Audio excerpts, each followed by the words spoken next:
कि महाराष्ट्र के सीएम ने ये बात साफ कह दी है कि सीबीआई को केस नहीं सौंपा जाएगा सुशांत सिंह डेथ केस को लेकर। इस बड़े बयान को कैसे देखते हैं? देखिए, बिहार में जो एफआईआर दर्ज किया गया और जिस तरह बिहार के मुख्यमंत्री एक बहुत सीजन्ड और सीनियर नेता हैं, तुरंत वहां पुलिस वालों को मुंबई भेजा और वहां बिहार की पुलिस जांच कर रही है। चूंकि एफआईआर बिहार में हुआ है, तो बिहार की जब पुलिस पहुंची तो महाराष्ट्र की पुलिस को स्वतः संज्ञान लेकर के कोऑपरेट करना चाहिए था। अगर ईमानदारी से वो जांच कर रही थी तो न तो बिहार पुलिस को वो लैपटॉप मुहैया उसका करा रहे हैं, न मोबाइल करा रहे हैं, न बाकी इंफॉर्मेशन दे रहे हैं, न ही बिहार पुलिस को पोस्टमार्टम की रिपोर्ट दे रहे हैं। और बिहार पुलिस को वो अपराधियों की तरह ट्रीट कर रही है। मुंबई पुलिस जैसे अपराधी को वैन में भर के ले जाया जाता है, न किसी से बात करने दे रहे हैं। तो ये तो बिहार पुलिस पर भी वहाँ खतरा है। और जिस तरह के वहाँ से के मुख्यमंत्री का बचकाना बयान आया है वो हास्यास्पद है, बड़ा दुर्भाग्यपूर्ण है। मुख्यमंत्री को अपने अधिकारियों से और पुलिस अधिकारियों से जो जांच में लगे और होम मिनिस्टर से रिपोर्ट मांग करके समीक्षा करनी चाहिए थी, क्योंकि पूरे देश में हंगामा हो रहा है। तो मुख्यमंत्री उल्टे कर जनता से सबूत मांग रहे हैं कि सबूत आपके पास है तो लाके दो। ये बड़ा हास्यास्पद है। तीसरी बात, आज तक ये नहीं बताया गया कि जो लोग वहां थे इंसिडेंट वाली जगह को जहां आत्महत्या करार दिया जा रहा है, जो नैरेटिव सेट किया गया है, आज तक वो सील नहीं है। वहां कोई फिंगरप्रिंट सुना कि नहीं लिया गया।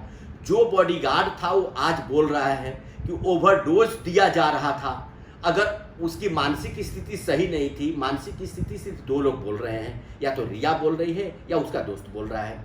अगर नहीं थी तो कौन डॉक्टर दवा दे रहा था, कौन सी दवा दी जा रही थी। अभी तो बॉडीगार्ड ने खुलासा कर दिया कि ओवरडोज दिया जा रहा था। जहां दवा लेने वो जाता था वो लोग कहते थे कि इतनी स्ट्रॉन्ग दवा कहाँ ले जा रहे हो, और दिला करके हमने सुना है कि दिन भर दवा दे करके जब से रिया आई थी उसकी जिंदगी में उसको सुलाए रहते थे, घर में ही पार्टी होती थी। तो ये प्लानिंग जो मारने की थी, आखिर मुंबई पुलिस क्या जांच कर रही है? उन लोगों से मीडिया के लोग तो उनको पकड़ ले रहे हैं, उनको बयान मीडिया पर आ रहा है। ये बयान तो मुंबई पुलिस को लेना चाहिए था।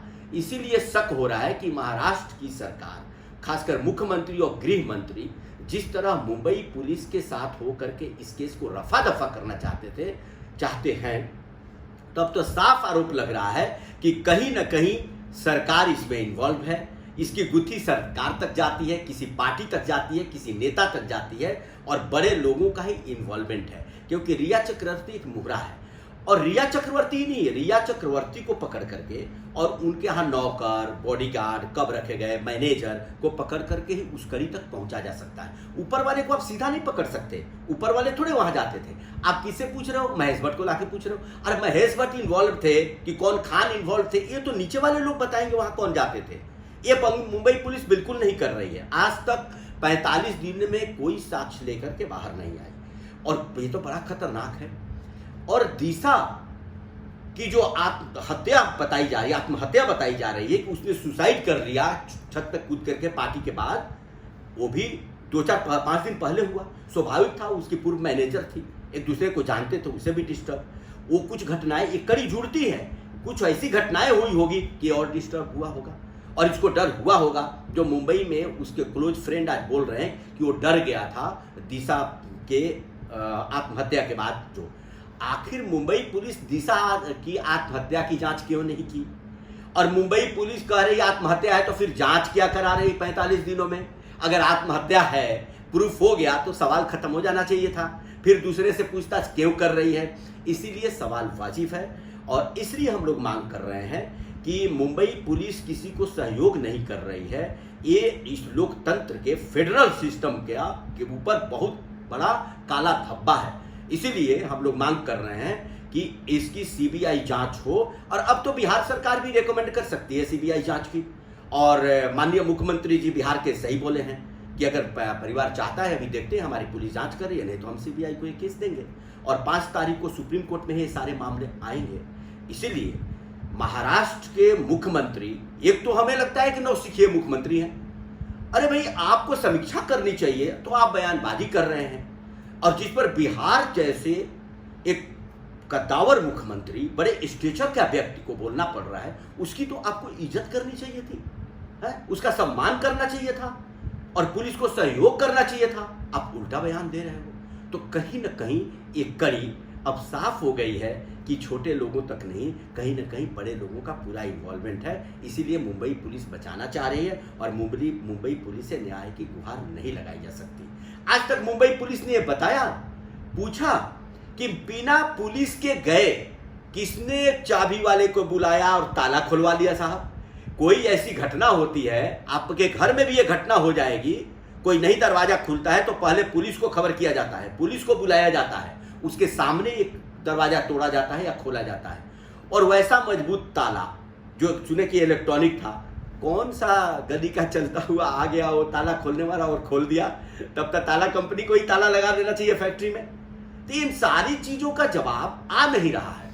इसीलिए जो डायरेक्शन है बिहार पुलिस की, वो सही दिशा में जा रही है। बिहार पुलिस सही लोगों को जो इन्वॉल्व थे पकड़ करके जांच कर रही है, जिसके चलते महाराष्ट्र की पुलिस डरी हुई है और महाराष्ट्र की सरकार डरी हुई है सच्चाई सामने नहीं आ जाए। इसलिए केस सीबीआई को जाना बहुत जरूरी है, क्योंकि अब देश में इसको लेकर के आंदोलन शुरू हो जाएगा। मैं आपको बताऊं, अगर ये लॉकडाउन नहीं रहता तो आज युवा जितना उद्वेलित है और देश का फिल्म प्रेमी जितना उद्वेलित है, वो एक आंदोलन शुरू कर देता साहब। क्योंकि ये लॉकडाउन का मनाई नहीं तो बिहार में कोई पिक्चर कहीं पे रिलीज होती तब पिक्चर नहीं चलती। इसलिए इन सारी परिस्थितियों को देखते हुए, क्योंकि एक बात और आपको मैं साफ साफ कहता हूं कि मुंबई पुलिस खराब नहीं है, बड़े बड़े केस को सॉल्व किया है, दिल्ली पुलिस भी सॉल्व किया, हर पुलिस करती है। लेकिन जब फिल्म इंडस्ट्री का नाम जुड़ जाता है, बॉलीवुड का नाम जुड़ जाता है, वहां मुंबई पुलिस कभी न्याय नहीं करती और उसमें मुंबई पुलिस पर भरोसा नहीं किया जा सकता। क्योंकि किसी भी केस को मुंबई पुलिस ने आत्महत्या बता करके खारिज कर दिया है। इसीलिए मुंबई पुलिस पर अब भरोसा नहीं हो सकता है। मेरा दूसरा सवाल ये है कि ईडी ने केस दर्ज किया है और वो पूरी तैयारी कर चुकी है कि रिया चटर्जी को बुलाया जाए, उससे क्वेश्चनिंग की जाए और उसके और सुशांत के बीच में जो भी पैसे का लेन देन है, जिसको मनी लॉन्ड्रिंग कहते हैं ईडी के भाषा में, उसकी जानकारी इकट्ठा की जाए। देखिए, इसमें भी अब प्रॉब्लम आएगी। ईडी जाएगी जांच करे तो मुंबई पुलिस सहयोग नहीं करेगी। इसीलिए अगर मामला सीबीआई को जाता है तो सीबीआई को सभी सहयोग करते हैं। सीबीआई ईडी का भी सहायता लेगी, मुंबई पुलिस की भी सहायता लेगी और बिहार पुलिस की भी सहायता लेगी। जितने इंफॉर्मेशन है सीबीआई को प्रोवाइड कर दिया जाएगा और सीबीआई जांच करेगी तो ईडी के लिए भी आसान हो जाएगा। और आखिर महाराष्ट्र सरकार चाहती है सच्चाई लाना, तो क्यों रोक रही है? मैं तो बार बार कह रहा हूं कि महाराष्ट्र सरकार को स्वतः एक केस हैंड ओवर कर देना चाहिए सीबीआई को। अपनी उनकी पुलिस फ्री हो जाएगी, बाकी कामों में लगेगी। तो ये तो महाराष्ट्र सरकार को स्वयं कर देना चाहिए। Thank you.